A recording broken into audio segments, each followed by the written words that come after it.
Welcome in. Happy Monday morning to you out there in Periscope land. ACME Radio Live at Rachel Baribeau in Nashville, all over the world. I was talking to somebody last week, BHop, and they're like, "Yeah, I listen from Denmark."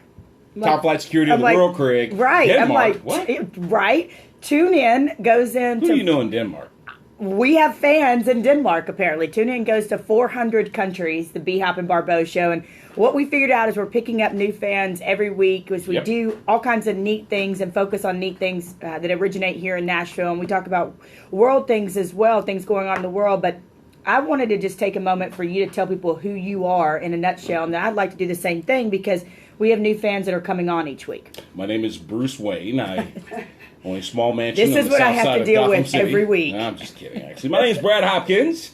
I am a former Tennessee Titan. You know, across the river there, Nissan Stadium was the old place I used to play at. Mm-hmm. And it was actually pretty cool that the owner of this establishment here, Tom Morales, thought to put on something like this, the ACME Radio, via TuneIn.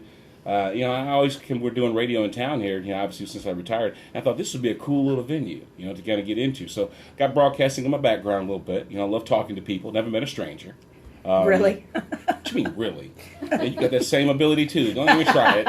You can talk to yourself in the corner. Putting Rachel in the corner was not a bad thing. She got all of her friends were there with her. Anyway, so I thought, and you and I work on the celestial airwaves. Yes. Together many of occasions, so I knew that we had a great rapport with one another. So, why don't you just pick up from there? I'll hand the baton up to you, so that way you can tell people who you are. Yeah, absolutely. I moved here to Nashville, I guess about a year ago. It'll be a year ago in June. Mm-hmm. But here is like my 1 year anniversary this weekend of falling in love with Nashville. Like I already knew I loved it, but I came up here for the SEC basketball tournament, and we now have March Madness. We'll get into that in a moment.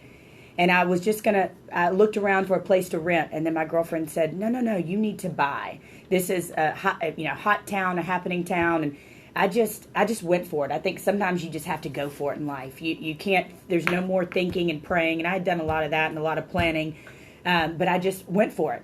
And I, like you, have a radio background. I get people all the time say, I'm going to see you on TV one day. Excuse me, and I'm like, you're going to make it. And I'm thinking, I made it. I'm continuing to make it. Yeah. I've been doing sports talk radio for 10 years with you on Sirius, the only female on College Sports Nation, which to me is a huge honor because that's what guys like you, big sexies, not big uglies. Absolutely. We've already talked about that. Yeah, we've established that already. I learned. Had Chris Spencer and I, two fine African-American men in here, and she's talking about big uglies. I was an idiot. I called linemen big uglies. Idiot's so strong. I can call myself an idiot. No, okay. I won't let you call yourself an idiot. Don't do that. Well, thank you. I appreciate that. So, no, I've had 10 years. The thing about it is we do this music thing, we do the sports thing, and people don't really get to hear Rachel Baribeau talk about sports. The girl can hold her own. Because she's for real. She's passionate about it.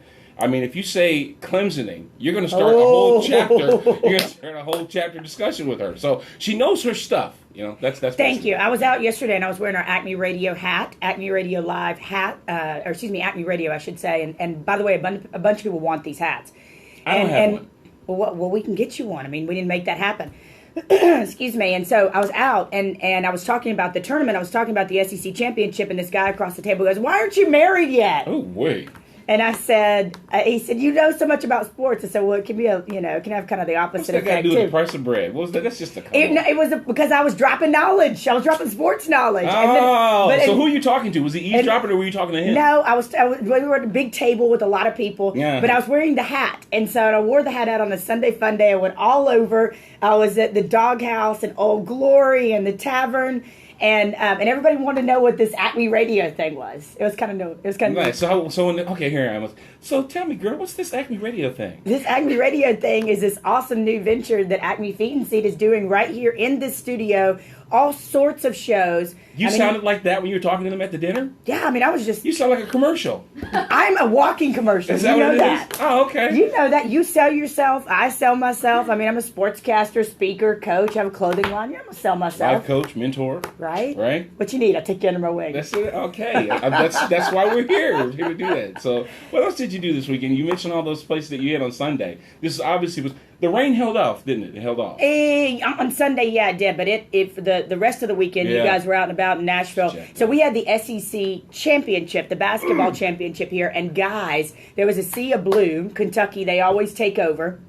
But these poor fans, there was rain on and off all weekend. They made it somehow. I can only imagine what the bars here on Broadway and what ACME was like with sweaty, wet fans that that had been consuming alcoholic beverages in mass quantities and watching basketball. But I was down there. I was covering it. I did 4 shows for College Sports Nation in a 2-day period, like the 11 to 1 in the morning, the oddly placed shows in between championships. And now we have March Madness. Now it's upon us. It is here. It's here. So I really didn't. I kind of went into this thing sleeping a little bit. Didn't realize A&M was as strong as they were. Kentucky prevailed, of course, to win the SEC championship. But is that a team, in your opinion, that could not, as a number 1 seed, go far into the tournament? Do you see them in the Elite Eight? Maybe you saw them up live and close personally. Yeah, I did, and they haven't won a title since 1987 when they were the Southwest Conference, right? Yeah.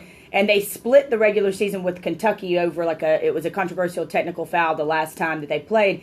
They gave them all they could handle, but Kentucky does what Kentucky does at the end of basketball games, and you know it. It's the same thing that Alabama historically does, Ohio State has done in the past, where they just choke you out. By the end of the game, they get stronger when their opponents get weaker, and they close. And they're Jamal Murray, Poitras, Ulis, these guys turn it on, and they close. And they are one of the teams, and you know this, you said you've already got your bracket filled out. They're one of the teams, Brad, that are peaking at the right time. Michigan State's a team that's peaking at the right time. UNC's a team that's peaking at the right time. Oregon's a team that's peaking at the right time. Texas A&M.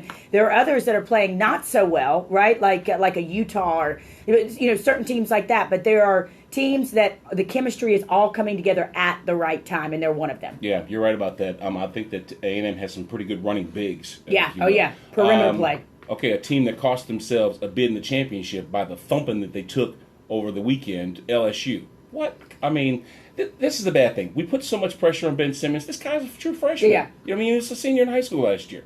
So why would you expect him to be able to pick up the LSU flag and lead them to the top of the hill? He needs help. But still, the chemistry was so bad. They were clumped together in situations. There was no ball spacing. Nothing was going on right for them. And you saw them just get themselves dismantled in a game that you knew they had to perform to at least get a mention to get into the tournament. Well, what bothered me with that game, and I think we have the coolest guest on today. By the way, we have Danielle Peck. She's a country music artist. She's a writer. She's a mommy. We have the Urban shooting guard. Right. We have the Urban Juicer, we have the owner and some of the wonderful people that work for them that are doing really cool things in the city and beyond. But the thing that bothered me, and how I'm tying this back to LSU, the thing that bothered me the worst was the lack of passion, the lack of desire, the lack of hustle. And if anything in life you do, if our producer here, Justin, does his job with lack of passion, hustle, heart, desire, if I get in here and I'm like, good morning, guys, how you doing? And I come in here and I haven't prepped, I don't know anything about any of our guests, and I'm just like, let's just do this thing and get it over with. Man. That's what LSU did the other day, and it was embarrassing to watch. And I don't know how. Who do you fault for that? Is that a coach thing, or is it a kid thing? I don't know, because here's the thing. I heard one of my friends who's a respected journalist and has covered them for many years, and he said, how can you fault Johnny Jones, the coach, when all he does is send the plays in, coach them, do everything he can. He can't make them have heart, passion, hustle, and desire. That is part of his responsibility. It is, but here's the thing, Brad. If I can tell you something till I'm blue in the face, but if you don't go execute it, I know it's ultimately on me, but you got to execute it. Yeah, but that's the problem then. See, if I'm asking you to execute something and you, for whatever reason, don't go out and do that, where is the disconnect? The disconnect is you not believing what I'm telling you is going to be better for you. The disconnect. I think they were just loafing. I think they quit. Well, the thing is, you can't quit and loaf in an SEC tournament where everybody's looking at you. And there's nothing. You're right. And I think that once the point differential got so big, you can start seeing them tailor it back, because they knew they weren't coming back in that game. Yeah. Okay, so it's just it. By the way, it was 71-38 for they had 21 points, like with 7 or 8 minutes left in the second half. I just want to repeat that one more time. Yeah. 71-38. Yeah. Okay, that's not. That's a whoop. That's not. A score you're supposed to see. And you can so the score got away from, because you could definitely see how the kids just kind of really shut it down once they knew that there was no way in the world they were coming back in that game. But it is Johnny's responsibility to be the passionate leader to at least getting these kids to understanding and focus. That's the difference. I understand it. Listen, I get it. I understand it, where the criticism is going to come on him and the criticism is going to come on the young kid because the lack of chemistry, because he's a star and he's really only playing with you for, so many months because he's going to go pro, he's going to do all those things. So I get it. It was just, to me, it was a complete, utter lack of sportsmanship and respect for the game. And especially when you saw a game like Seton Hall and Villanova in the Big East Championship up in the Big Apple, where they freaking played their hearts out to the last whistle. I mean, kids flying around, just balling out. You talk about passion from the coaches to the players it was just like the opposite ends of the spectrum. And that one had me jumping on. I was home for that one. That one had me jumping on the edge of my recliner like Tom Cruise on Oprah's couch. Jumping on the recliner can be dangerous. Hey, real quick, Justin, you were, is your mic on? Yeah, good. You were in town here this weekend. How did Nashville do as far as hosting the SEC tournament? I think pretty well. I mean, I came here to ACME, I was here Friday night, Saturday night, and yesterday too. So, yeah, I was here all weekend. Saturday.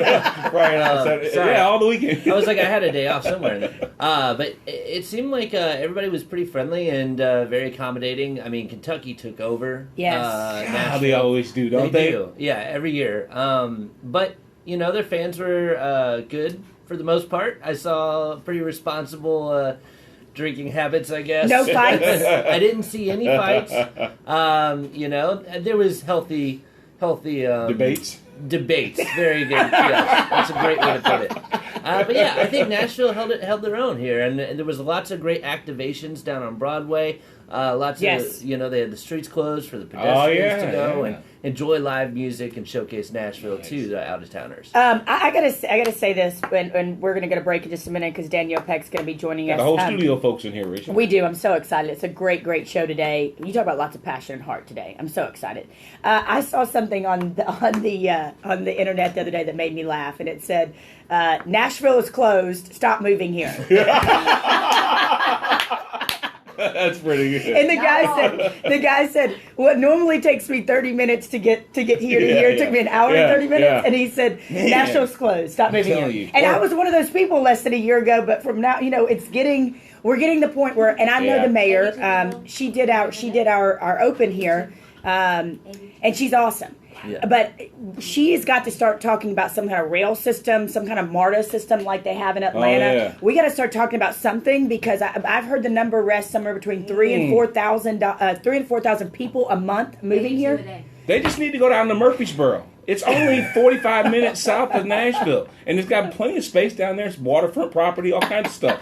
And then you can commute into town. You don't need to move around here with us. We can hang around. But please still do be in visit. The aura of Nashville, right? Murfreesboro is a great spot. Mount Juliet too. Come out too.